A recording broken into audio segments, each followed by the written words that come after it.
믿기 힘든 일이 벌어졌습니다. 스탠퍼드 대학교 캠퍼스에 수백 명의 학생들이 새벽부터 줄을 서기 시작했습니다. 누구도 예상 못했던 전례 없는 풍경이었죠. 강의실 앞에는 한국어 수업 신청 마감, 커다란 안내문이 붙어 있었고 좌석을 놓친 학생들은 조교에게 부탁하며 대기 명단에 올려달라고 연신 애를 썼습니다. 저는 이곳에서 언어학을 가르치는 로버트 앤더슨 교수입니다. 한국어와 한글, 이 두 단어가 제 인생을 완전히 바꿔놓았습니다. 지금도 기억납니다. 불과 10여 년 전만 해도 한국어 수업은 늘 빈자리 투성이, 관심 있는 학생도 드물었죠. 하지만 어느 순간부터 이 모든 게 변하기 시작했습니다. K-팝, 드라마, 영화, 대중문화의 영향이라 말하는 사람도 많았지만 실제로 교실 안을 들여다보면 단순한 유행이나 일시적인 열풍만으로는 설명할 수 없는 무언가가 분명히 존재했습니다. 한국어와 한글은 단순한 문자와 언어를 넘어 새로운 기회의 문이 되고 지금 이 순간 수많은 젊은이들의 미래를 바꾸는 핵심 열쇠가 된 것입니다. 이 놀라운 변화 그 중심에서 벌어지고 있는 진짜 이야기를 오늘 이 영상을 통해 여러분께 들려드리려 합니다. 처음부터 한국어가 이렇게 주목받았던 건 아닙니다. 제가 스탠퍼드에 부임했던 20년 전만 해도 한국어 수업은 늘 소수만 들었죠. 대부분은 일본어나 중국어를 더 유리하다고 생각했으니까요. 하지만 언젠가부터 학생들이 한국에 대해 궁금해하고 한국어라는 언어의 매력에 빠져드는 모습을 하나둘씩 보기 시작했습니다. 가장 놀라웠던 건 한국어를 배우면 생각하는 방식이 달라진다는 학생들의 고백이었습니다. 한글이 만들어진 원리를 설명해 줄 때마다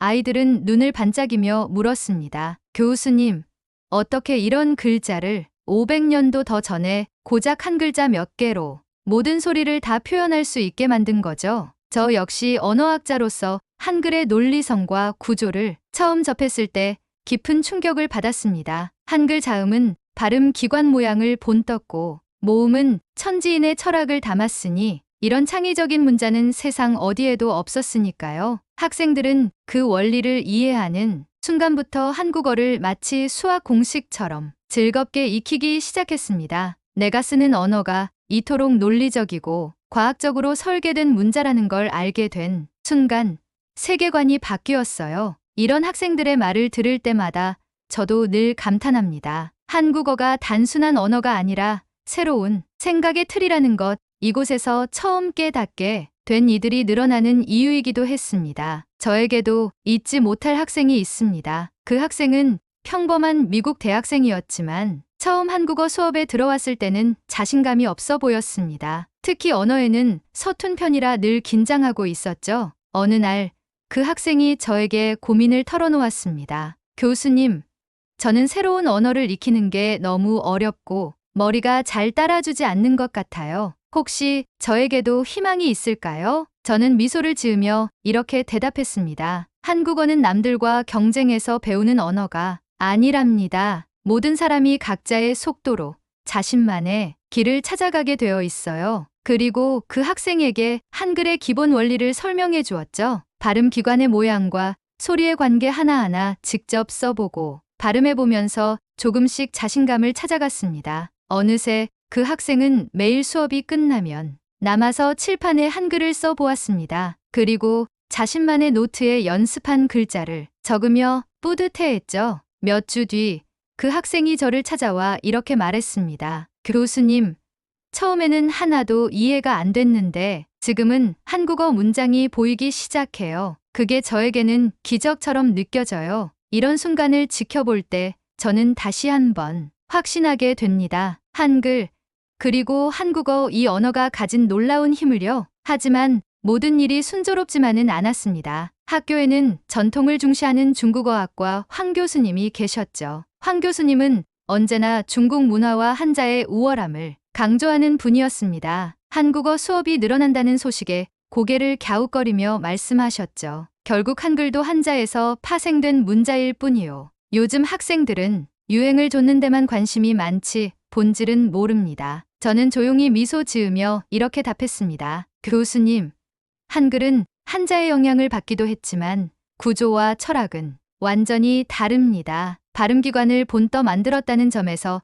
세계적으로도 독보적인 문자입니다. 하지만 황 교수님은 의심의 눈초리로 저를 바라봤습니다. 그때부터 저는 더 단단한 각오로 수업에 임했습니다. 한국어의 과학적 원리, 세종대왕의 창제 철학, 한글의 독립성을 하나씩 풀어 설명하기 시작했죠. 학생들은 점점 더 한국어에 매료되었고 황 교수님의 시선도 조금씩 달라지기 시작했습니다. 이 작은 변화가 앞으로 어떤 파장을 일으킬지 저도 궁금했습니다. 그런데 모든 일이 순조롭지만은 않았습니다. 교내에는 동아시아 전통을 중요하게 여기는 중국어학과 황 교수님이 계셨습니다. 그는 늘 중국 문화와 언어의 우월성을 강조하는 분이었죠. 제가 한국어의 독립성과 한글의 우수성에 대해 강의하면 종종 공개적으로 반론을 제기하기도 했습니다. 결국 한국어는 한자의 영향을 크게 받은 파생어일 뿐입니다. 한글이라는 문자도 한자 문화권에서 벗어날 수 없지 않습니까? 그의 질문은 날카로웠고 때로는 일부 학생들의 고개를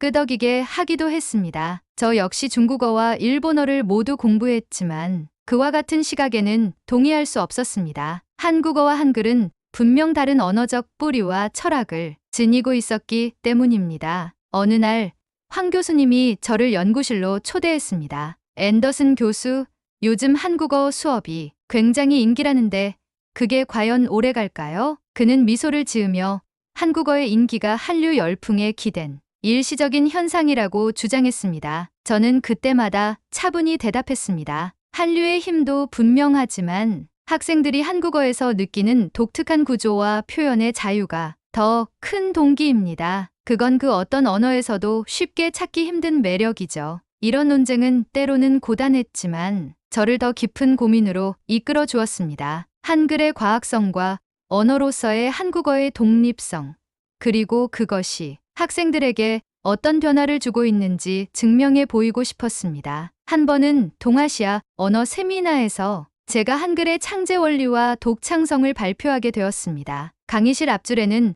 황 교수님이 팔짱을 낀 채 앉아 있었습니다. 그의 표정은 여전히 의심과 도전으로 가득 차 있었죠. 저는 먼저 한글 자음과 모음의 창제 원리를 설명했습니다. 여러분, 한글은 단순한 기호가 아닙니다. 발음 기관의 모양과 천지인 철학이 문자에 녹아 있습니다. 이처럼 체계적이고 논리적인 문자는 세계적으로도 드뭅니다. 학생들 사이에 감탄이 퍼졌고 몇몇은 열심히 메모를 했습니다. 하지만 황 교수님은 여전히 미묘한 미소를 지으며 중국어의 역사적 위상과 한자의 영향력을 강조하려 했습니다. 그러나 한글이 아무리 과학적이라 해도 결국 한국 문화는 중국의 영향 아래 있던 것 아닙니까? 그의 말에 잠시 정적이 흘렀지만 저는 침착하게 답했습니다. 분명 한자의 영향은 컸습니다. 그러나 한글과 한국어가 그 안에서 얼마나 독립적으로 발전했는지를 직접 경험해 보면 생각이 달라질 겁니다. 그날 이후 학생들 사이에서는 한국어와 한글에 대한 새로운 관심이 싹트기 시작했습니다. 세미나가 끝난 뒤 복도에서 몇몇 학생들이 저를 붙잡았습니다. 교수님, 한글이 이렇게 만들어진 줄 처음 알았어요. 직접 써보고 싶어요. 저는 연구실에 돌아와 한글 워크숍을 준비하기로 결심했습니다. 다음 주 캠퍼스 강의실에 한글을 배우고 싶은 학생들이 하나둘씩 모여들었습니다. 서툰 손놀림으로 자음과 모음을 종이에 따라 적는 모습이 정말 인상적이었죠. 기억은 혀의 움직임, 니은은 혀끝이 위신몸에 닿는 모습, 디귿은 혀끝이 위신몸 안쪽에 닿는 것을 본뜬 겁니다. 이렇게 설명을 해주면 학생들은 금세 이해했고 직접 발음을 따라하며 흥미를 보였습니다. 처음엔 어색해하던 학생들도 이틀, 사흘이 지나면서 짧은 문장을 읽고 자기 이름을 한글로 써내기 시작했습니다. 그 과정에서 한글이 얼마나 논리적이고 배우기 쉬운 문자인지 모두가 실감하게 되었습니다. 한글 수업이 계속될수록 학생들 사이에서도 분위기가 달라졌습니다. 초반엔 단순한 호기심이었던 게 어느새 자신감으로 바뀌었고 한국어로 이름을 써보거나 간단한 문장을 읽으면서 아이들은 작은 성취에 박수를 치기도 했습니다. 하지만 변화의 조짐이 긍정적으로만 다가온 것은 아니었습니다. 일부 학생들은 왜 굳이 낯선 문자를 배워야 하냐며 불만을 털어놓았고 중국어학과 황 교수님의 견제도 점점 노골적으로 변했습니다. 어느 날 학과 회의에서 황 교수님이 저를 향해 말했습니다. 한국어 수업이 이렇게 인기가 많아지면 전통이 흔들릴 수 있다. 우리 학교의 정체성은 어디에 두어야 하느냐? 그 말이 가시처럼 박혀 오래도록 머릿속을 맴돌았습니다. 스스로도 고민이 깊어졌습니다. 내가 가르치는 한글, 과연 모두에게 의미 있는 도전일까? 학생들 앞에서는 의연한 척했지만 뒤돌아 사무실에 앉으면 불안감이 밀려왔습니다. 어느 날 저녁, 수업을 마치고 복도를 걷는데 한 학생이 조용히 다가와 말을 걸었습니다. 교수님,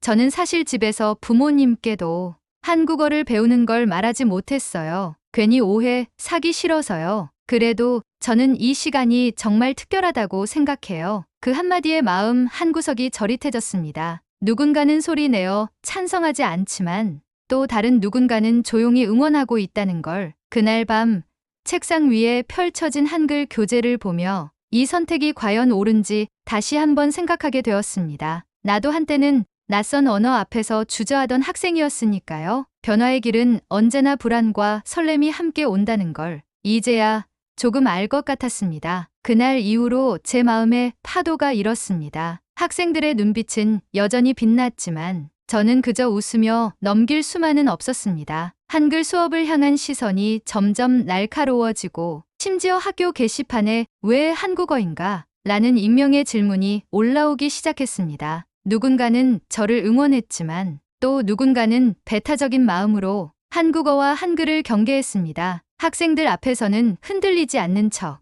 밝은 표정으로 수업을 이끌었지만 강의실을 나서는 순간 속으로는 온갖 걱정이 몰려왔습니다. 정말 이게 옳은 걸까? 혹시 내가 모두를 힘들게 하는 건 아닐까? 어느 날 저녁 한 학생이 상담을 신청했습니다. 조용한 목소리로 털어놓은 고민. 교수님, 사실 요즘 교내 분위기가 이상해요. 친구들끼리도 괜히 서로 눈치를 보고 저도 어쩐지 불편해서 집에선 수업 이야기를 잘 못 꺼내겠어요. 그래도 저는 한국어 배우는 시간이 너무 소중해요. 이 시간만은 절대 포기하고 싶지 않아요. 그 순간 저는 깨달았습니다. 이 수업은 단순히 언어를 가르치는 공간이 아니라 누군가에게는 용기 내어 자신의 길을 만들어가는 유일한 시간이라는 걸, 내가 겪는 불안과 갈등이 학생들에게도 똑같이 다가오고 있음을 처음으로 실감했습니다. 밖으로 보이진 않았지만 교실 안에서 조용히 학생들과 저 모두 각자의 자리에서 작은 싸움을 계속하고 있었던 겁니다. 그 작은 용기를 응원하는 일, 그게 바로 지금 내가 해야 할 일이라는 걸 다시 한번 마음속에 새겼습니다. 드디어 학교 측에서도 움직임이 시작됐습니다. 학과장님이 정식으로 저를 찾아오셨고 회의실에는 주요 교수님들과 학생 대표들이 모였습니다. 조용하던 회의실에 누군가 조심스럽게 입을 열었습니다. 이제 우리 학교의 방향을 명확히 정해야 할 때입니다. 한글 수업은 계속될 수 있을까요? 아니면 기존의 동아시아 전통 중심으로 돌아가야 할까요? 그 질문이 울려 퍼지자 각자의 목소리가 교차했습니다. 어떤 교수님은 동아시아 문화 균형을 지켜야 한다고 했고 또 다른 교수님은 지금 시대가 바뀌고 있음을 받아들여야 한다고 말했습니다. 학생 대표들도 용기를 내어 자신들의 진짜 속마음을 꺼내놓기 시작했습니다. 한글은 우리에게 새로운 기회를 줬어요. 누군가는 단지 유행이라고 하지만 이 시간 덕분에 나는 내 가능성을 믿게 됐습니다. 또 다른 학생은 사람들은 우리가 K-팝이나 드라마만 좋아해서 한국어를 배우는 줄 알지만 진짜는 그 안에 담긴 삶의 방식과 생각의 자유의 매력을 느낀 거예요. 회의장은 뜨거운 논쟁의 장으로 변했고 저는 그 한가운데에 서서 모두의 눈빛을 마주했습니다. 갑자기 제 안에서 한 번도 느껴보지 못한 용기가 피어올랐습니다. 나는 지금 누군가의 인생에서 작은 전환점이 되어 주고 있는 걸까? 이 작은 교실, 이 언어의 힘이 누군가의 세상을 바꿀 수 있다는 믿음. 그 믿음 하나로 저는 다시 한번 단단하게 마음을 다잡았습니다. 이제는 숨지 않고 당당하게 내가 걸어온 이 길을 지켜나가기로 결심했습니다. 며칠 뒤 학교에는 또 한 번의 변화가 찾아왔습니다. 예상치 못한 외부 언론의 관심이 쏟아지기 시작한 겁니다. 지역 신문사와 교육 전문 매체에서 저에게 인터뷰 요청이 빗발쳤습니다. 왜 하필 지금, 왜 한글인가요? 기자들은 궁금해했고 학생들은 점점 더 자신감 있게 우리가 새로운 미래를 만들어가고 있다고 말했습니다. 그 소문이 번지면서 평소 한국어에 부정적이던 교수님들조차 조용히 제 강의를 듣기 시작했습니다. 어느 날 황 교수님이 강의실 뒤편에서 조용히 제 수업을 지켜보는 걸 봤습니다.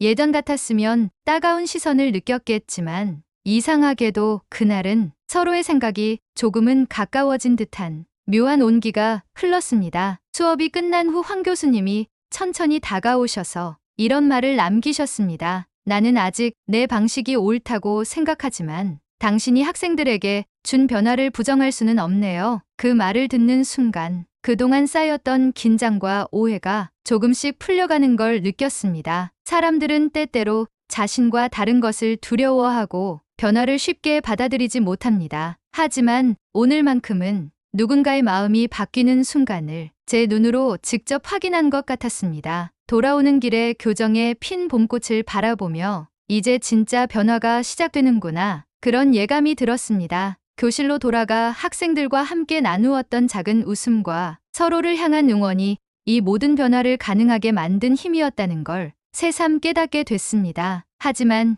시간이 지날수록 작은 갈등들이 다시 교정 곳곳에서 피어올랐습니다. 학생들은 열정적으로 한국어를 배우고 싶어 했지만 일부 학부모들과 몇몇 교수들은 굳이 한국어까지 배워야 하냐며 의문을 제기하기 시작했습니다. 오래된 전통을 고집하는 이들은 한국어 붐이 그저 일시적인 유행에 불과하다며 기존의 방식이 더 옳다고 주장했습니다. 저 역시 잠깐 흔들렸습니다. 내가 가르치고 있는 이 길이 정말 학생들에게 도움이 되는 선택일까? 혹시 지금의 열풍이 지나고 나면 모든 것이 물거품이 되는 건 아닐까? 불안감과 함께 어쩌면 내가 너무 앞서 나가고 있는 건 아닐까? 스스로에게 되묻기도 했습니다. 그런데 이런 제 고민을 먼저 눈치챈 건 바로 학생들이었습니다. 수업이 끝나고 한 학생이 조심스럽게 쪽지를 건넸습니다. 교수님 덕분에 새로운 세상을 보게 됐어요. 저는 한국어를 배우면서 내가 누구인지, 내가 어디까지 성장할 수 있는지 처음 생각하게 됐어요. 그 한 줄이 저에게 큰 용기와 힘이 되었습니다. 교수로서 제가 할 일은 이 아이들이 두려워하지 않고 새로운 길을 스스로 선택할 수 있도록 뒤에서 묵묵히 지켜봐 주는 것임을 다시 한번 깨닫게 되었습니다. 갈등은 있었지만 그 안에서 우리 모두 조금씩 성장하고 있었습니다. 새로운 문화, 새로운 언어, 새로운 세상을 향한 도전은 언제나 불안을 동반하지만 그걸 이겨내고 나아가는 것이 진짜 성장임을 느낄 수 있었습니다. 그렇게 학생들과 마음을 나누며 하루하루를 보내고 있었는데 어느 날 캠퍼스에 또 한 번 작지 않은 파장이 찾아왔습니다. 지역 신문에서 우리 한국어 프로그램을 대서특필하며 한국어 열풍, 과연 미국 대학에 필요한가? 라는 논쟁을 시작한 것입니다. 기사에는 긍정적인 의견도 있었지만 한국어가 정말 미래에 도움이 되느냐? 기존의 전통 언어 교육을 흔드는 건 위험하다는 보수적인 목소리도 담겨 있었습니다. 교수회의에서도 의견이 분분했고 중국어와 일본어 교수님들은 은근히 곱지 않은 시선을 보내기도 했습니다. 저 역시 한동안 머릿속이 복잡해졌습니다. 내가 하는 일이 정말 옳은 일인지 또다시 고민이 들었습니다. 그때 학생 한 명이 수업이 끝나고 찾아왔습니다. 교수님, 저 사실 한국 드라마를 보고 그냥 재미로 시작했던 건데 공부하면서 정말 많은 걸 배웠어요. 언어를 넘어 문화와 생각, 그리고 사람의 다양함을 이해하게 됐어요. 포기하지 마세요.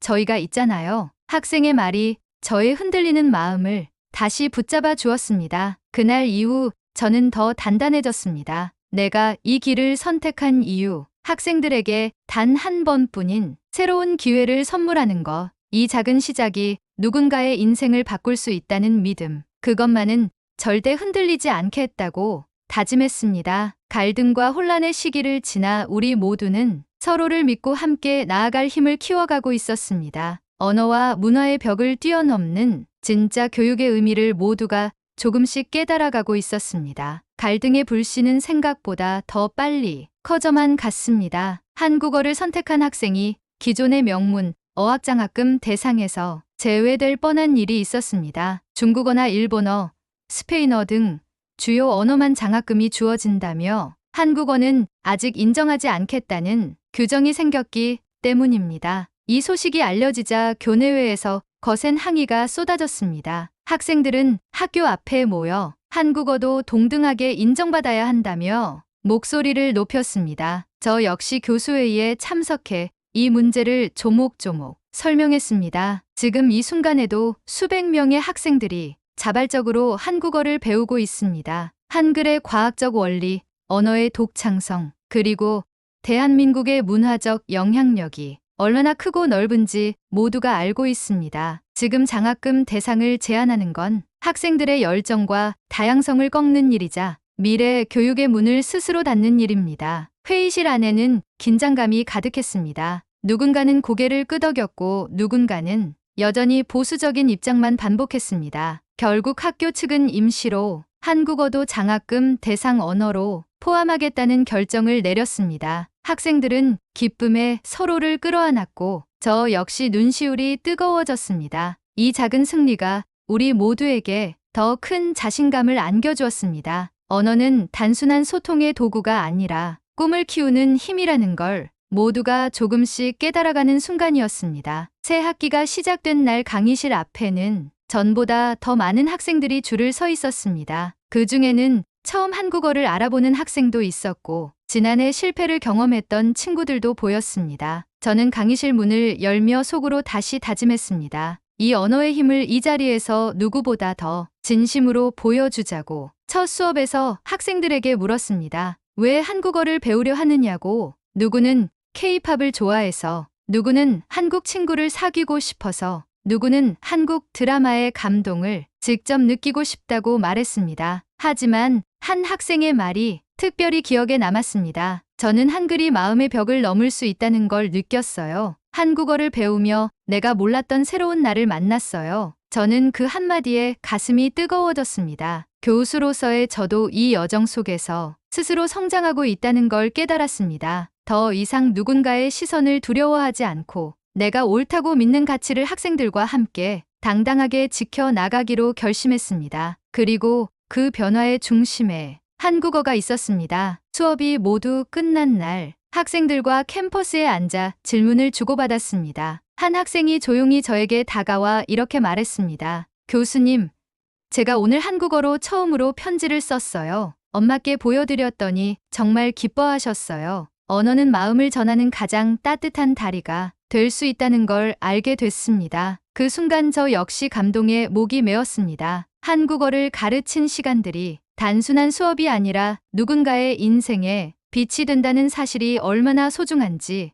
다시 한번 실감했습니다. 저는 이제 믿습니다.